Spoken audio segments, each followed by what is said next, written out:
C'est l'heure de vous informer. Bienvenue à tous et merci de choisir Télé 50 au sommaire. Crash de l'avion Fokker 50 de la compagnie aérienne CAA lundi dans la ville de Goma. On en parle encore et toujours après les drames. Place au bilan et aux mesures. Le ministre des Transports et Voies des Communications, Justin Kalumba, est monté au créneau ce mardi. Il a précisé que le crash a fait au moins 6 morts et 3 rescapés.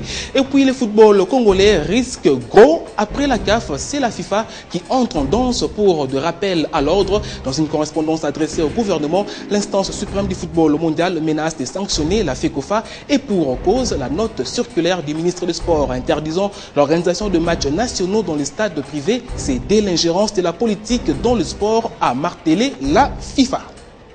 Voilà tout pour le titre. Venons-en au développement. L'actualité, c'est encore et toujours les crashs de l'avion Fokker 50 de la compagnie aérienne CAA lundi dans la ville de Goma. Justin Kalumba, le ministre des Transports et Voies des Communications, a fourni de précisions sur l'incident. Il a précisé ce mardi que ces bilans s'élèvent à 6 morts et 3 rescapés. Entre-temps, sur place, des mesures ont été prises. Le gouvernement provincial a interdit tout atterrissage après 17 h heure locale.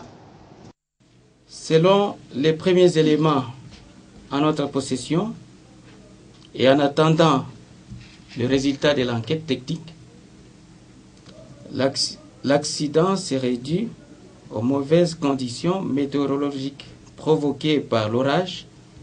Je voudrais rappeler, en outre, à l'opinion publique, tant nationale qu'internationale, que le bilan exact du crash est celui que je viens de communiquer. Et j'invite par conséquent toutes les personnes soucieuses de donner la bonne information à notre peuple de venir la chercher à la source et de s'abstenir de diffuser des chiffres incorrects. Je tiens à confirmer la ferme volonté du gouvernement d'assainir le secteur de l'aviation civile. Et ceci passe notamment par la recertification de toutes les compagnies aériennes, de tous les aéronefs et de tous les équipages. Recertification qui va commencer à la fin de ce mois de mars. Actualité politique dans le pays, on parle de concertation nationale. Le président de l'Assemblée nationale poursuit les pré-contacts déjà entamés. Ce mardi, Obaminaku a conféré avec Azarias Roubirois, président du Rassemblement congolais pour la démocratie, accompagné des autres cadres de ces partis politiques.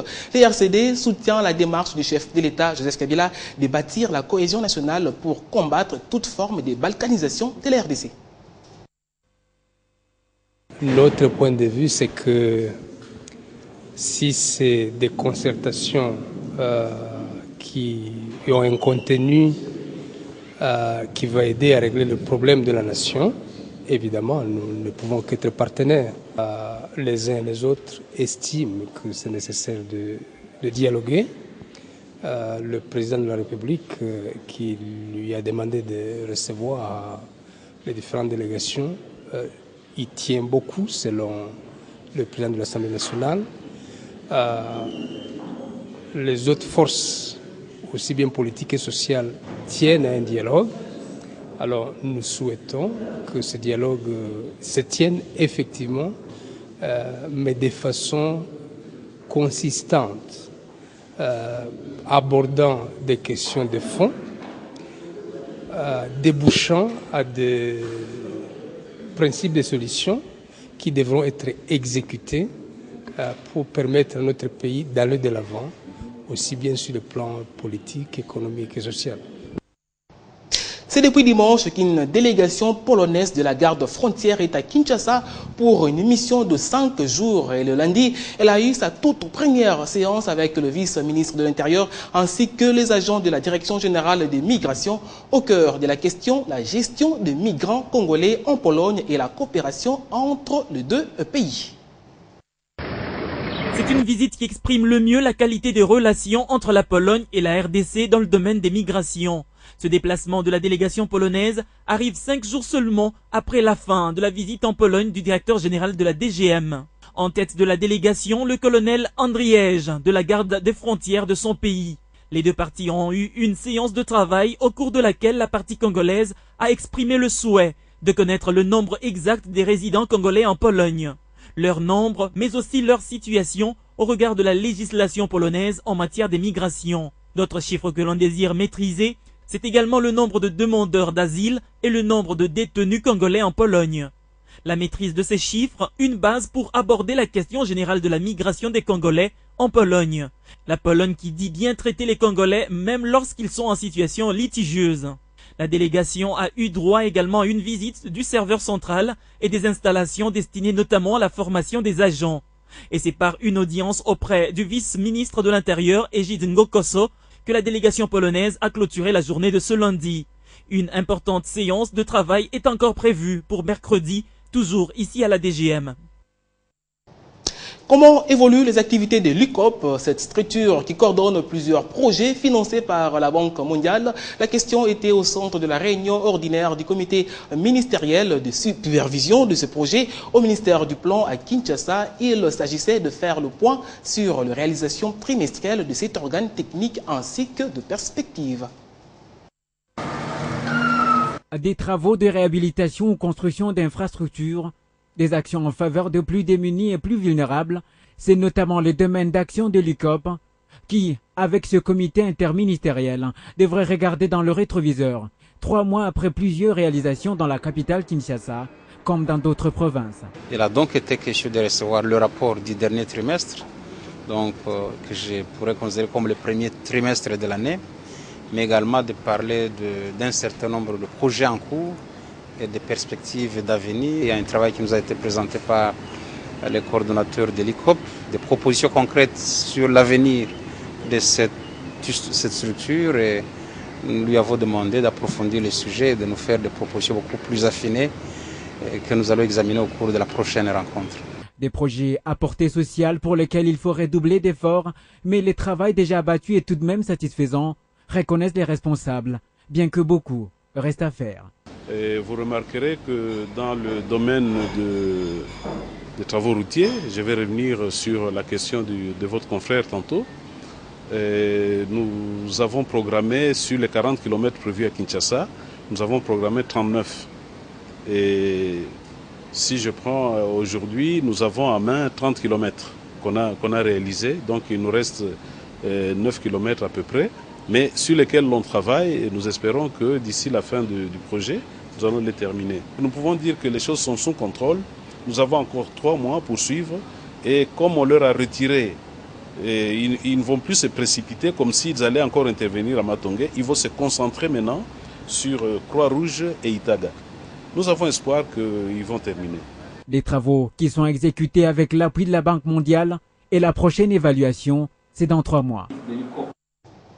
Restons à Kinshasa. Bientôt, les services de l'Institut national de sécurité sociale de la RDC seront informatisés. C'est une initiative du ministre de l'Emploi, Travail et Prévoyance sociale, Bahati Loukebo, dans le but de mettre en place une gestion efficace et efficiente au sein de cette structure, comme ça s'est fait partout ailleurs. En Afrique, parmi les pays qui l'expérimentent déjà, figurent notamment le Cameroun et le Sénégal, qui ont justement décidé de partager cette expérience avec la RDC. Alain Nomamba.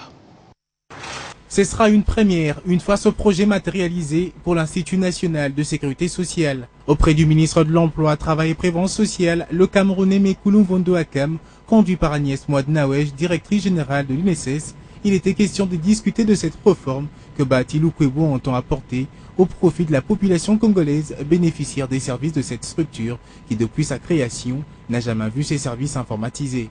Ce projet, en entendant sa mise en œuvre, marque le premier pas de coopération entre la Caisse de sécurité sociale du Cameroun et sa structure sœur de la RDC, qui est l'INESS.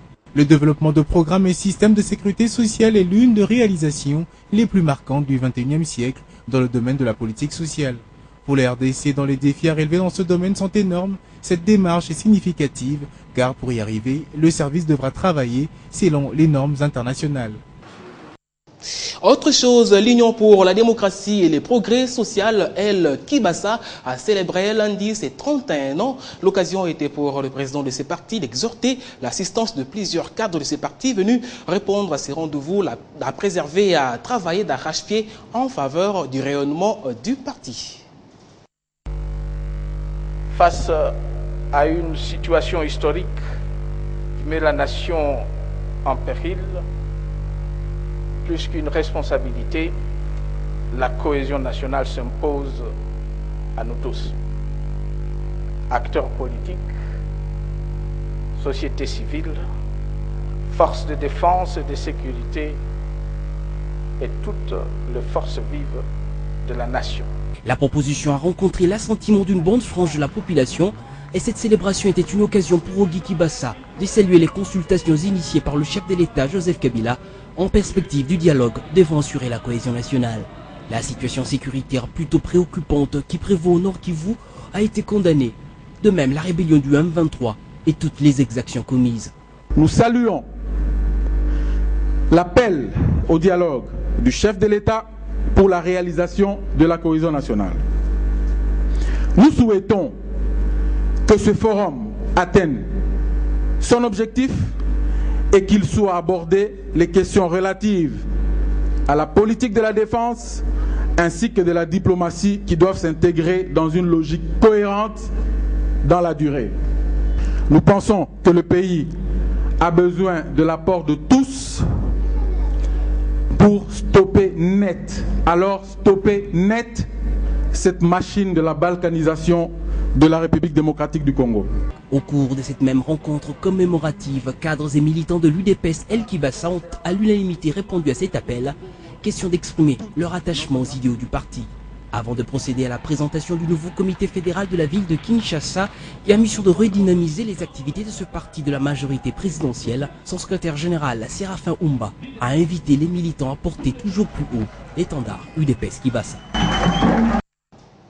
On se rend à présent au Bas-Congo pour améliorer les sociales des Congolais. La réserve stratégique générale se penche sur la consommation locale. Voilà qui justifie la visite de sa directrice générale Ndona Marianne Nsitu à la Palmeraie de Mvouloulou. Détail avec Charlotte Iwawa.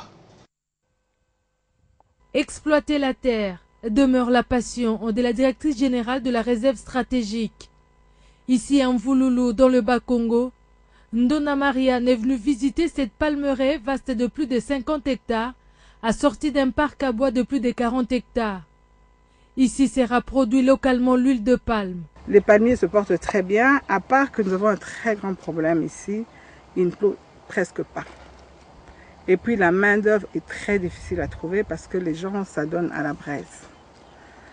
Alors nous serons obligés de commencer à créer un village rural pour que les paysans quittent, n'est-ce pas, leur lieu d'habitation et habitent sur le site, travaillent sur le site pour, disons, essayer de changer un peu la mentalité de fabrication de braise.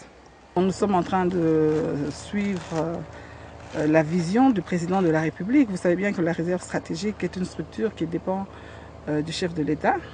Après Mvouloulou, c'est à Tchela qu'elle s'est rendue pour visiter les vastes champs de culture de première nécessité qui attendent servir les marchés congolais. Vous êtes sûrement passionné de la lecture. Eh ben, un livre intitulé La pétrographie de l'arbre à Virunga vient de paraître sous le patronage du ministre de l'Enseignement supérieur, universitaire et recherche scientifique. La cérémonie du baptême des livres a eu lieu le week-end dans la salle de promotion de l'université de Kinshasa. Fabien Lumbala. Je te baptise au nom de la science, car ta apparition vient d'apporter un plus dans la littérature. Selon l'auteur de cet ouvrage, le professeur Albert Ongendangenda Tienge, de la faculté des sciences de cet alma mater, la chaîne des Virunga est située aux confins de la République démocratique du Congo, du Rwanda et de l'Ouganda entre les lacs Kivu et Édouard. Elle couvre une superficie de 4000 km² où sont parsemés 8 grands volcans et une centaine d'icônes satellites. Les volcans, véritables machines naturelles, selon l'auteur, sont sujets des fascinations et des curiosités humaines suite aux différents phénomènes qui les entourent. Mais quel est le mérite de cet ouvrage? dans un contexte scientifique, socle, mais aussi soumis aux nouvelles technologies. C'est l'étude de minéraux. L'identification des minéraux au microscope, les minéraux qui sont les constituants de la roche. Pour qu'une roche se forme